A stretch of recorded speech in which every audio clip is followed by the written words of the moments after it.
Hi hello welcome to Pranavi creations. ఈరోజు నేను non veg మీతో షేర్ చేసుకుందామని వచ్చానండి. రోజు బోరింగ్గా కాకుండా ఈరోజు గోంగూరతో ట్రై చేశాను చికెన్. చాలా బాగా కుదిరింది. ఆ రెసిపీనే మీతో కూడా షేర్ చేద్దామనుకున్నాను. ఇలా మొదటగా ఒక బౌల్లో నాన్ స్టిక్ పాన్ పెట్టుకున్నానండి. కొంచెం మందంగా ఉంటుందనే ఉద్దేశంతో. కొంచెం దీనికి ఆయిల్ ఎక్కువే పడుతుందండి. అలా ఆయిల్ వేడైన తర్వాత ఆనియన్స్, పచ్చిమిర్చి వేసి బాగా వేపుకున్నాను. కొంచెం బ్రౌనిష్గా రావాలి.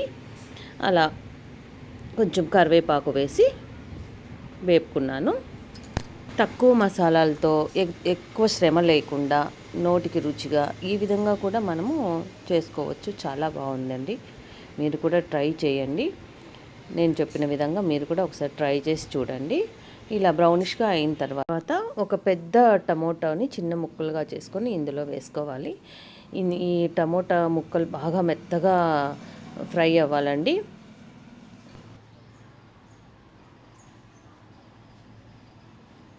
బాగా మెత్తబడిన తర్వాత అల్లం వెల్లుల్లి పేస్ట్ ఒక 1.5 స్పూన్ నేను ఇందులో వేశాను. అది కూడా కొంచెం పచ్చిదనం పోయేలాగా వేపుకోవాలి. తర్వాత ఒక పెద్ద గుప్పెడు గోంగూర అండి. గోంగూర ఇది తోట గోంగూర అంటారు. అంటే ఎర్రగా ఉంటుంది, పులుపు ఎక్కువగా ఉంటుందన్నమాట. ఇది రుచి ఎక్కువ కాబట్టి నేను తోట గోంగూరని వాడాను. ఒక పెద్ద గుప్పెడు బాగా శుభ్రంగా కడిగి ఇందులో వేయాలి.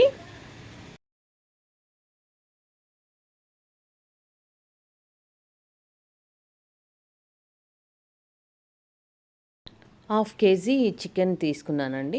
బాగా శుభ్రంగా కడిగి నీళ్ళు లేకుండా అలా పెట్టుకున్నాను. దాన్ని కూడా ఇక్కడ వేసుకోవాలి. చికెన్ ఇవన్నీ బాగా మెత్తగా ఆయిల్లోనే మగ్గేలాగా మనము హైలో పెట్టుకొనే దీన్ని ఉడకపెట్టుకోవడం కాదండి, ఇందులో తేమ నీరంతా కూడా బయటకు వచ్చేలాగా మనం కొద్దిగా ఒక 5 నిమిషాలు ఇలా నూనెలోనే వేయించాలి. ఇందులో తగినంత కారం అండి. మనం పులుపు వాడాం కదా, అంటే గోంగూర వాడాము, టమోటా వాడాము కాబట్టి కొంచెం కారం ఎక్కువే పడుతుంది. కారము, పసుపు, తగినంత ఉప్పు వేసి నీళ్లు వేయకుండా మాత్రమే మనము మూత పెట్టి దీన్ని ఫ్రై చేయాలి. ఎందుకంటే ఇందులో ఉన్న తేమ శాతం అంతా కూడా బయటికి రావాలన్నమాట. మీకు చూపిస్తాను చూడండి, నీళ్ళు ఎన్ని వచ్చేస్తాయో మనం ఏమి వాడకుండా కూడా. అలా బాగా అన్నీ కలిపేసి మూత పెట్టామనుకోండి, ఇందులో ఉన్న తేమంతా కూడా వదిలేస్తుంది. ఆ తేమతోటే మనకి సగం వరకు ఉడికిపోతుంది. ఒకవైపు నేను రైస్ కూడా ప్రిపేర్ చేసుకుంటున్నాను. ఇందులో కొంచెం ఆయిల్ వేసానండి, నెయ్యి కూడా వేస్తున్నాను. ఇందులో మసాలా దినుసులు వచ్చేసి చెక్క, లవంగ, షాజీరా అండ్ బిర్యానీ ఆకు, ఒక ఏలక్క అన్నీ వేశాను. తర్వాత గోడంబి కూడా వేస్తున్నాను. ఇవి కొంచెము బ్రౌనిష్గా రంగు మారుతుండగా ఉల్లిపాయ, పచ్చిమిర్చి, కరివేపాకు కూడా వేయాలి. ఒకవైపు చికెన్ మూత పెట్టానండి, అందులో తేమంతా వదులుతోందన్నమాట. మీకు చూపిస్తాను చూడండి. ఇలా చూసారా, నేను ఒక్క చుక్క వాటర్ కూడా వేయలేదు. ఎంత నీళ్ళు వచ్చాయో ఇంకా రావాలి. అంతవరకు మనము దీన్ని కొంచెం మాడకుండా అప్పుడప్పుడు కలియబెడుతూ ఉంటే వాటర్ అంతా బాగా బయటకు వచ్చేస్తుంది.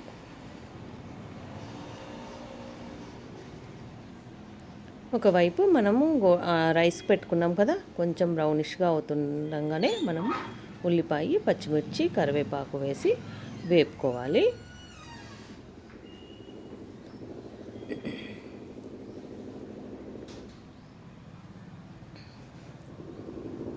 నేను రైస్ కుక్కర్లోనే చేసుకుంటున్నానండి. మీరు గిన్నెల్లో అయినా చేసుకోవచ్చు, లేదా కుక్కర్లో అయినా చేసుకోవచ్చు. ఇలాగే రైస్ కుక్కర్లోనే మీరు ఉడకబెట్టేసుకోవచ్చు రైస్ కూడా. నేను బాస్మతి రైస్ వాడానండి. 1 గ్లాసు బాస్మతి రైస్తో చేసుకుందాం అనుకున్నాను. అవి బ్రౌనిష్, ఉల్లిపాయలు అంతా బ్రౌనిష్ అయిన తర్వాత అల్లం వెల్లుల్లి పేస్ట్ కూడా వేశాను. ఆల్రెడీ బియ్యం కడిగి పెట్టానండి, ఎక్కువ నానాల్సిన అవసరం లేదు. ఊరికే జస్ట్ కడిగేసి వాటర్ పంపేశాను. ఈ ఆయిల్లో ఈ బియ్యంని విరిగిపోకుండా, ఇది బాస్మతి రైస్ కదండి, విరిగిపోకుండా మనము ఆయిల్లోనే కొద్దిగా ఒక 4-5 నిమిషాలు అలా వేయించాలి. ఎందుకంటే ఇందులో బియ్యంలో కూడా తేమ శాతం పోయే విధంగా వేయించాలి. చూసారా, ఇటువైపు చికెన్ కూడా మనకి ఆల్మోస్ట్ వాటర్ అంతా వచ్చేసింది, పీల్ చేసింది కూడా. ఒక ఫుల్ స్పూన్ ధనియాల పొడి వేసానండి చికెన్లో. ఇప్పుడు మనము వాటర్ వేసి దీన్ని ఉడకబెట్టుకోవచ్చు. మీరు కావాలనుకుంటే బాయిల్డ్ వాటర్ కూడా వేయొచ్చండి.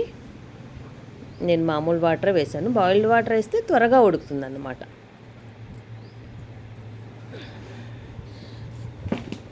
మూత పెట్టేసి దీన్ని బాగా ఉడకబెట్టుకోవటమే. ఇటువైపు మనం రైస్ చేస్తున్నాం కదా, ఒక గ్లాస్ బియ్యంకి నేను 1:3 వాటర్ తీసుకున్నానండి. సరిపోతుంది. ఆయిల్, నెయ్యి, మసాలా అన్నీ ఉన్నాయి కదా, చూసారా. వాటర్ ఏం వేయలేదు ఇంకా నేను. చూడండి, ఆ బియ్యంని అలా వేపుతున్నాను, ఇరిగిపోకుండా వేపుకోవాలి. సరిపోయింది. ఇప్పుడు ఇందులో కూడా ఒక 1/2 స్పూన్ ధనియాల పొడి వేసానండి, కొంచెం కలర్ చేంజ్ అవుతుందనే ఉద్దేశంతో. మనం ఎక్కువ మసాలాలు వాడలేదు కదా, అందుకు.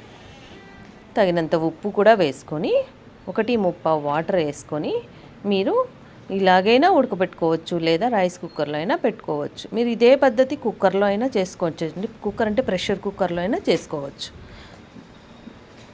పైన కొత్తిమీర చల్లేసి నేనైతే రైస్ కుక్కర్లో పెట్టేస్తున్నాను. చాలా రుచిగా ఉంటుందండి. మనం బయట వందలు పెట్టి తినాల్సిన అవసరం లేకుండా ఇంట్లోనే శుభ్రంగా, అసలు 1 గంట కూడా పట్టదండి ఈ రెసిపీకి చేసుకోవటానికి. చూసారా, నేను రైస్ కుక్కర్లో పెట్టేస్తాను. ఒకవైపు వాటర్ వేసి చికెన్ పెట్టాం కదా, అది ఉడుకుతోందన్నమాట.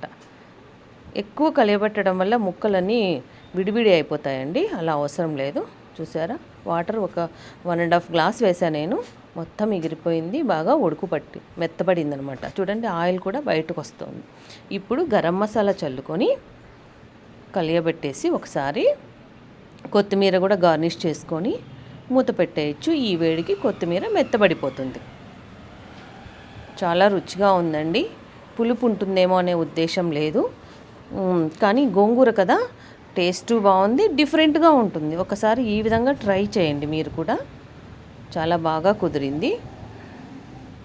అంతే, చికెన్ అంతా అయిపోయింది. ఇప్పుడు మూత పెట్టేసి ఆఫ్ చేయటమే. ఆ వేడికి ఆ కొత్తిమీర మగ్గిపోతుంది.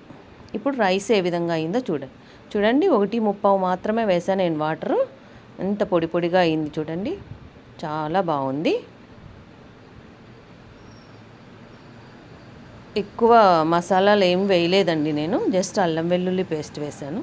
చూసారా, ఎంత కలర్ఫుల్గా ఉంది కదా. మీరు ఈ విధంగా చేసి మీరు కూడా రుచి చూడండి.